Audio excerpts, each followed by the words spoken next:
Hi, this week we're going to talk about electricity, and we're going to start our discussion by talking about electrostatics. So, electricity is a form of energy that results from the existence of charged particles. And these electric charges that these particles have can be either moving, in which case we call it an electric current, or they can be not moving. When these charges are not moving, they're at rest, we call it static electricity. And these can build up on an object, but they're not going to move. They're going to stay right where they are on that object. Talking about electricity, we can express some of our knowledge of electricity in certain laws. And the first law of electrostatic is a pretty important one and helps a lot with our understanding of electricity. And this law says that opposite charges attract each other and like charges are going to repel. So as we can see in the diagram here, our two positive charges push each other away. Our two negative charges push each other away. But if we have a negative and a positive charge, they're going to attract each other. And thinking back a couple weeks ago when we talked about the structure of atoms, you might remember that protons have positive electric charges, and so they would repel another positive charge and attract a negative. Electrons have a negative charge, so they would repel negatives and attract positives. And then we also have neutrons that have no electric charge or neutral electric charge. So because the protons have a positive charge, the nucleus of our atoms are going to be positively charged. And then the shells that surround those nucleus where the electrons are is of course going to be negatively charged. And when we look at the electrons, we can see that in any atom, any electron will have the same quantity of negative charge, and it'll also have the same mass. Protons will have the same mass as well, and protons are about 800 times more massive than electrons. But even though protons are so much more massive than electrons, they still carry an amount of positive charge that's equal to the negative charge of that much smaller electron. So even though there's a huge difference in mass between the protons and electrons, the charges are equal, except it's positive with the proton and negative with the electron. Neutrons are a little bit more massive than protons, but again, remember they're neutral. They don't have any net charge. And most atoms have just as many electrons as they have protons. So most atoms have a zero net charge. When we look closer at the atoms, uh, the electrons are the only part of the atom that's pretty free to move. Of when we say if we have a lot of atoms making up a substance we consider a conductor. And you might remember when we talked about heat transfer that energy comes to the substance and it kind of pushes those electrons from one shell or one atom to another to conduct that heat. Same thing with electricity. Only the negative charges, the electrons, are free to move. The protons are tightly bound inside the nucleus of the atom. So our protons are not going to go anywhere when we apply some type of energy, whether that energy is heat or electricity, to a conductor. Looking even more closely at our electrons, we can see that, of course, some atoms have more than one shell where our electrons are kind of orbiting around the nucleus. Those atoms in the innermost shells are attracted very strongly to the nucleus because of the opposite charge. But once we get to some of the electrons in the outermost shells, they're further away from the nucleus, and so they're attracted a little less strongly and can be more easily dislodged by energy.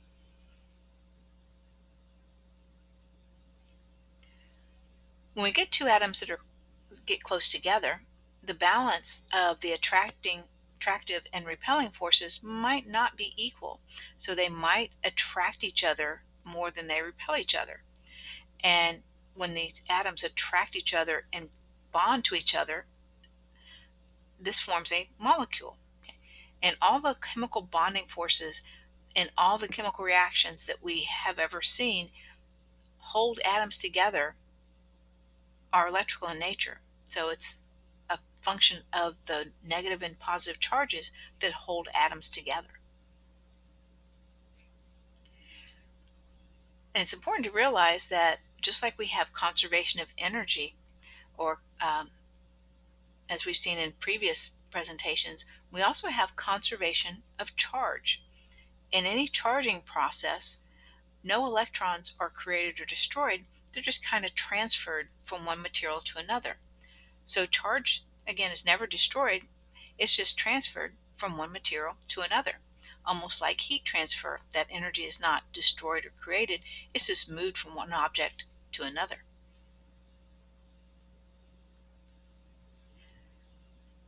Back in the 18th century, there was a scientist named Charles Coulomb, and he was studying charges, and he created what we call now the inverse square law.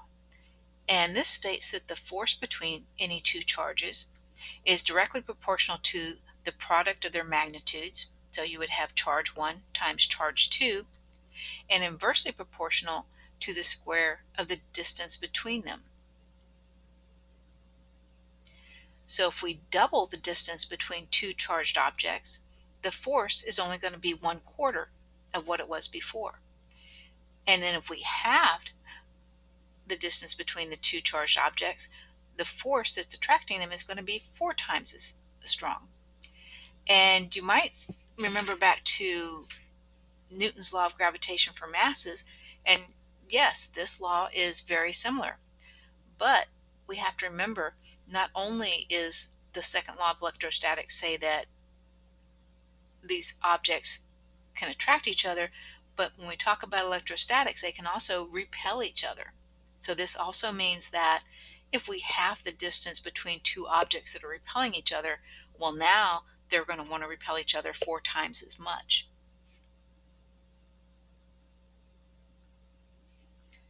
We measure charge in coulombs, which is written with a big C, and 1 coulomb is the charge of 6.25 times 10 to the 18th electrons. And you can see that's a pretty big number. That's a lot of electrons. And that's about equal to the amount of electrons that are flow through a light bulb in a little under a second.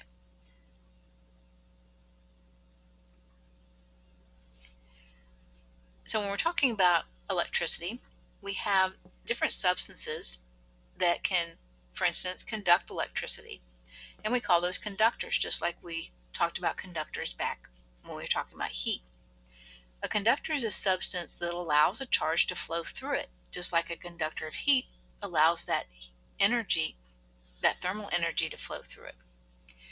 And it works pretty much the same way. One or more of the electrons in the outer shell of those atoms are not tightly bound to the nuclei of that particular atom, but allowed to wander a little bit in the material to transfer that energy. Just like our conductors of heat, most metals are good conductors of electricity: silver, copper, aluminum, and then some non-metal items as well, such as graphite or salt solutions.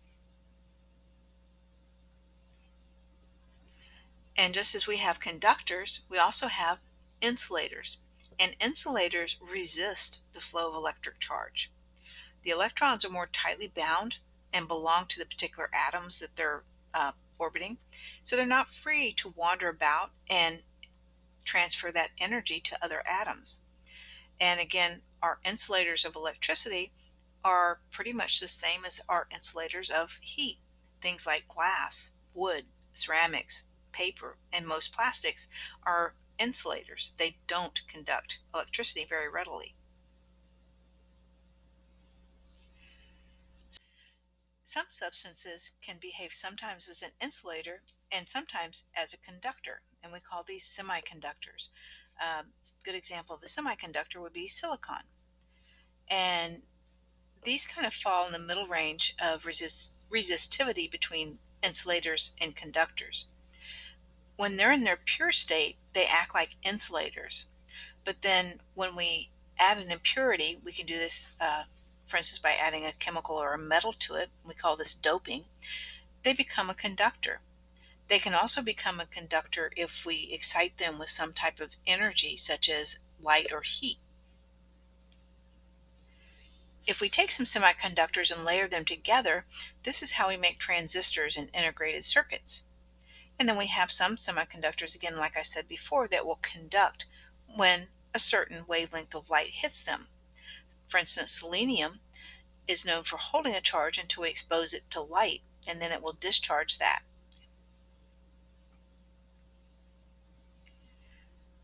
There's also some materials that have zero resistance to the flow of a charge. Okay? And we can call these superconductors. And once we establish a moving charge, an electric current in a superconductor, the electrons can flow indefinitely because there's nothing resisting them. Okay? They don't lose any energy. There's also no heat loss when the charges flow, because usually when we have electricity moving through an item, some type of resistance occurs and that creates heat, but not with our superconductors. Usually to get a superconductor, we have to cool a material below what we call its critical temperature. And these are some very low temperatures. Most substances become a superconductor anywhere from absolute zero to about 100 Kelvin. The highest known critical temperature is hydrogen sulfide under extreme pressure, and this becomes a superconductor at 203 Kelvin or minus 70 degrees centigrade. So how can we charge an object and get these electrostatic charges on an object? Well, we can charge an object by friction and contact, and you might have experienced this in everyday life.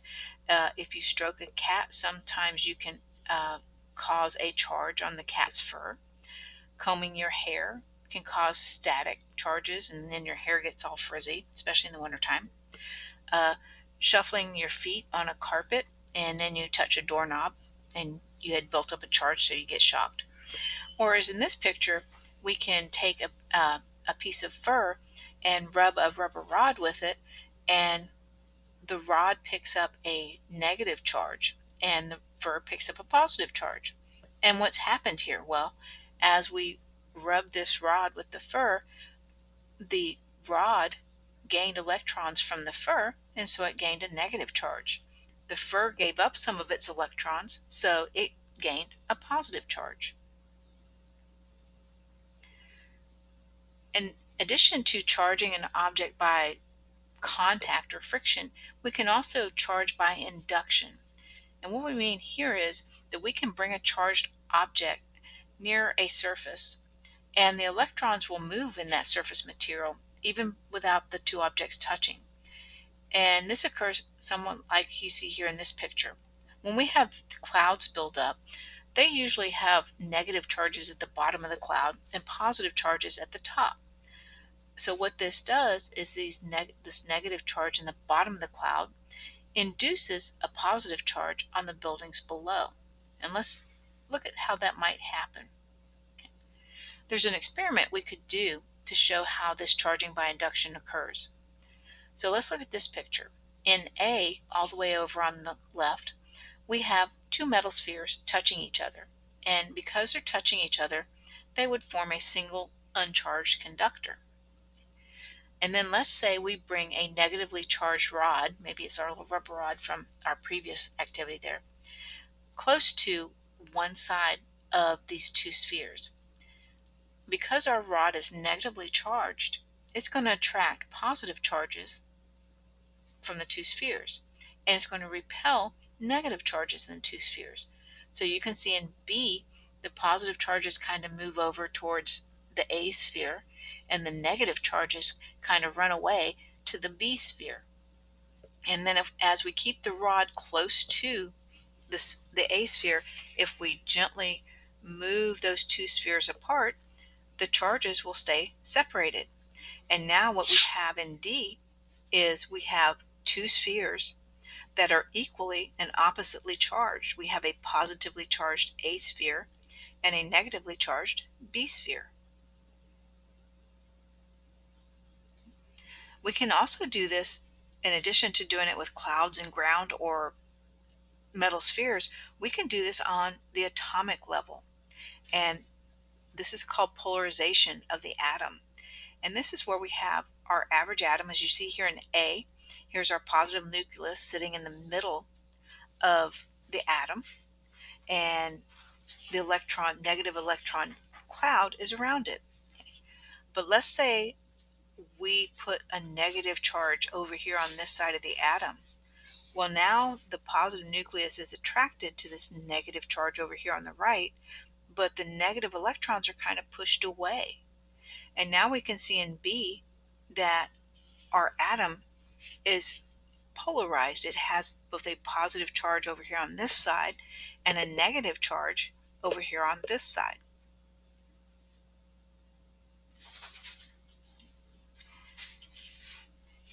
So in this picture, we can see kind of how it worked on the spheres before. We have a negatively charged object, and as it approaches a substance, the positive part of the atoms or molecules are tugged in a direction towards that negative object. The negative side of the atoms or molecules is pushed away from the rod.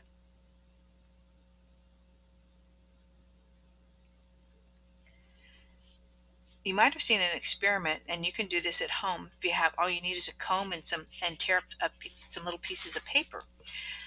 You can charge the comb by combing it through your hair. The comb will give up electrons to your hair and gain a positive charge. The little pieces of paper, of course, have a neutral charge until you bring the comb slightly closer to it. That will cause the electrons, the negative charge in the atoms of the paper, to kind of come towards the positive comb, and then the positive charges will go away. And remember how our charges is kind of like gravity. Over distance, the attraction is much less. So the closeness as you bring the comb towards the paper will win, and you'll see this little bits of paper attracted towards your comb.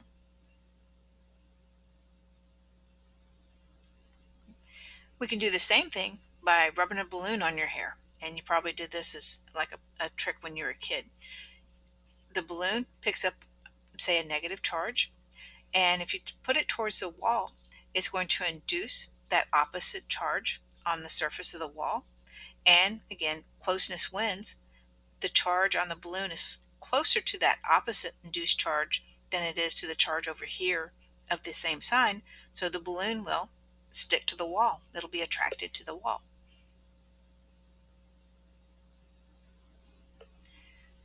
A lot of molecules are polarized like this in their normal states, which means the distribution of electric charge on this molecule is not perfectly even. So there might be a little bit more negative charge on one side of the molecule than the other. And molecules that have this kind of uneven distribution of charge are called electric dipoles.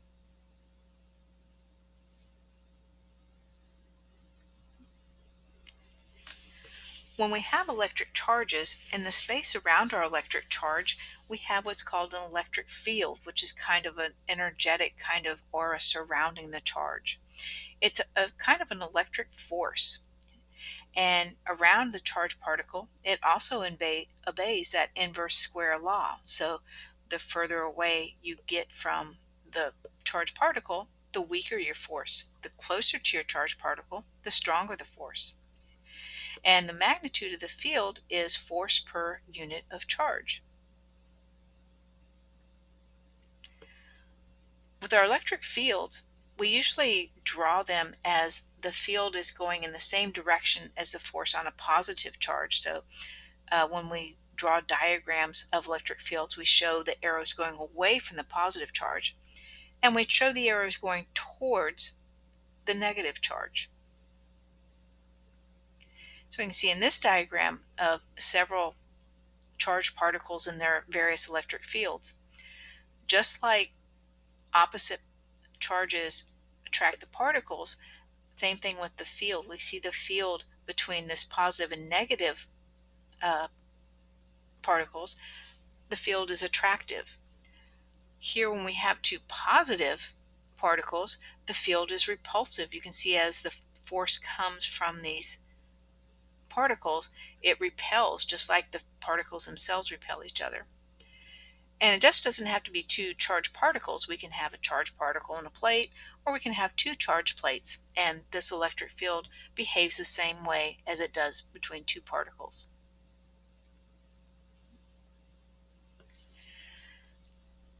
We can also talk, when we talk about charged particles, about electric potential energy. And this is the energy possessed by a charged particle due to its location in an electric field. And you can kind of think about it as a spring. The spring wants to be naturally like this up top, and it takes work to compress the spring, to push it down. Same thing happens if we look at this picture and we look at these two charged bodies. They're both positive, so they're like charges, so they're going to want to repel each other. So it would take work for us to push this charged particle closer to the other positively charged particle. And in the bottom of this picture, as you can see, this person has pushed that positively charged particle towards the other positively charged particle. What do you think would happen if she let go of that small sphere?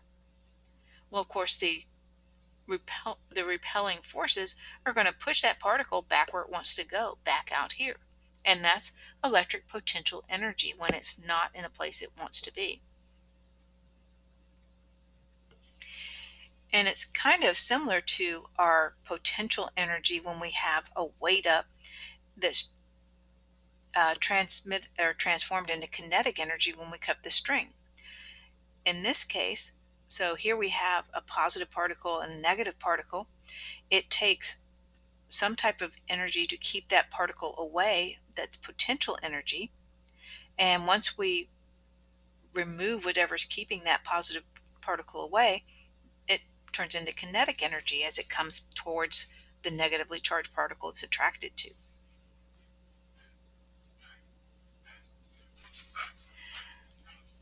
If we want to push a particle with twice the charge, that's going to take twice the work. And electric potential energy is calculated per unit of charge per unit of coulomb. Okay? So at a specific location, the amount of electric potential energy per coulomb is the same no matter how much charge. So if we have an object with 10 coulombs of charge and then another object with 1 coulomb of charge, well, the object with 10 coulombs has 10 times the electric potential energy as the object with 1 coulomb, but each unit of electric potential energy per coulomb is the same. And we measure electric potential energy in joules. And as we look at this, so remember, the electric potential energy per charge is going to be the same. Okay, so even though we have twice the charge in the larger particle as we do in this smaller particle, they still have the same electric potential. They have twice the electric potential energy down here, but both of these have the same electric potential. And how does this work? Well, let's look at the difference between electric potential and electric potential energy. Electric potential is the amount of our electric potential energy divided by the amount of charge. And we measure electric potential by volts.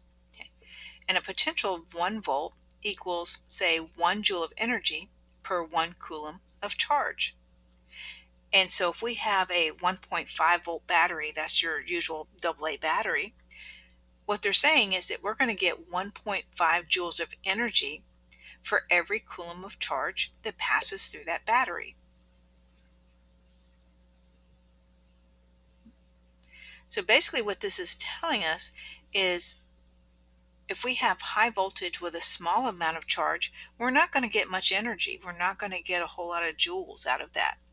If we have a high voltage with a large amount of charge, we're going to get lots of energy. So for instance, let's look at this lady. She's holding a balloon that was charged maybe by rubbing it on somebody's hair or a wall or whatever. And this balloon can have a potential energy of 5,000 volts. Should she worry about being electrocuted by this balloon?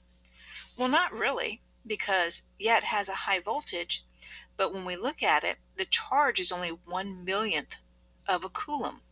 So if we were going to write this out, we would say we have 5,000 volts is going to equal 5,000 divided by 1 millionth of a coulomb. So it's going to be a very low amount of energy. Our joules are going to be very, very low. Yeah. So she doesn't really have to be worry about being electrocuted. We have to have a large amount of charge with high voltage to get a lot of energy. We can also store electric energy. Electric energy can be stored in a device called a capacitor. And to make a simple capacitor, all you need is a couple of plates that can conduct, that are made out of a conductive material. And they should be close together but not touching each other, just like we see in our picture here. And when we connect these plates to a charging device like a battery, the electrons are transferred from one plate to another. So electrons move from this negatively charged plate through the battery to the positively charged plate.